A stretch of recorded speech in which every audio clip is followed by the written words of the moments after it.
Bueno, quedarse en casa, doctora, ¿cómo le va? Bienvenida, doctora Florencia Cano, un placer. ¿Qué tal? Bueno, quedarse en casa es la Quedarse mejor en vacuna casa. por Sí. estas horas. Hasta esperemos que salga la vacuna en China, pero Sí. por el momento... Por ahora falta para eso, así que lo que le estamos diciendo a la población es quédate en casa, trabaja desde tu casa si es que podés. Hay algunas profesiones que nos obligan a seguir saliendo a la calle porque digamos, trabajo esencial.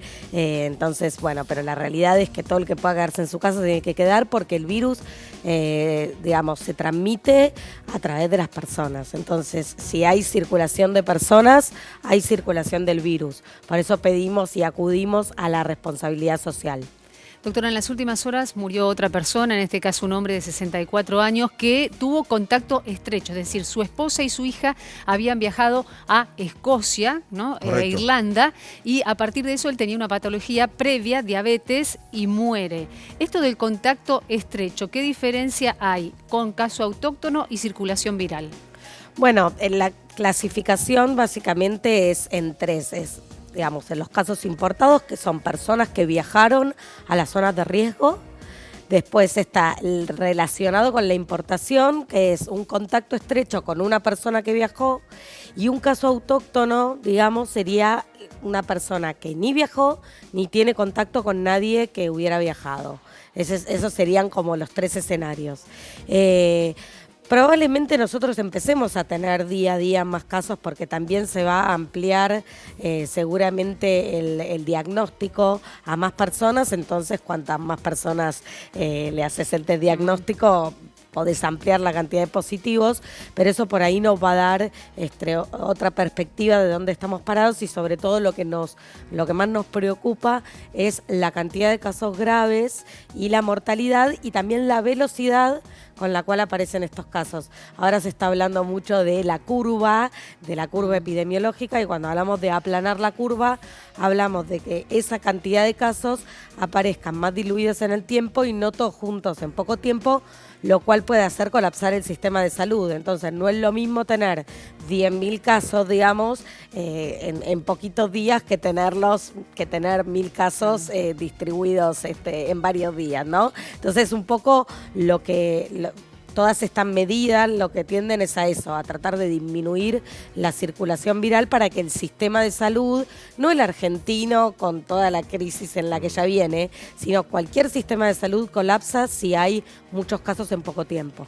Y pocos casos en poco tiempo también influye obviamente el clima. No es lo mismo coronavirus ahora, en este momento, desde este mes de marzo, todavía estamos en verano, que en julio, ¿no? Cambiaría absolutamente la situación, me imagino. Probablemente no sea lo mismo, pero claro, en realidad tampoco lo sabemos porque como el coronavirus empezó, digamos, en China y después en Europa, que eran épocas de frío, no sabemos bien el comportamiento en el verano. Suponemos, por tratarse de un virus respiratorio, que probablemente, bueno, en invierno pueda haber más circulación, pero en realidad no lo sabemos. Digamos, si bien la familia de los coronavirus la conocemos hace mucho tiempo, este es un virus nuevo cuyo genoma se aisló el 7 de enero, así que hace muy poco que lo conocemos, con lo cual muchas cosas las vamos aprendiendo mientras vamos sobre la marcha. Doctora, consultarle, si alguno de nosotros tiene tos, no se siente bien, percibe que tiene fiebre, ¿debe ir a la guardia del hospital? ¿Debe esperar en casa un médico a domicilio?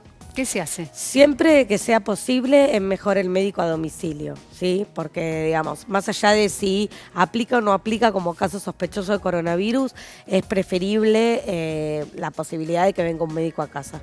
Por supuesto que si no se puede, uno va a acudir a una guardia. De todos modos, al día de la fecha, la definición de caso es tener tos, digamos, tener fiebre principalmente, tener tos o dolor de garganta y haber viajado a alguna de los países con circulación comunitaria del virus o haber tenido un contacto estrecho con alguien que haya viajado. En ese caso, para Capital Federal está el 107, el 148 para Provincia de Buenos Aires y hay otros números para el resto del país, donde uno llama, cuenta los síntomas que tiene y en base a eso, si se confirma que es un caso sospechoso, se le manda un médico al domicilio para el traslado. Doctora, si bien aún falta el anuncio oficial que llegaría esta tarde-noche, se está hablando de una posible cuarentena total. ¿Esto está bien? ¿Es la medida que hay que adoptar en este momento del coronavirus en la Argentina?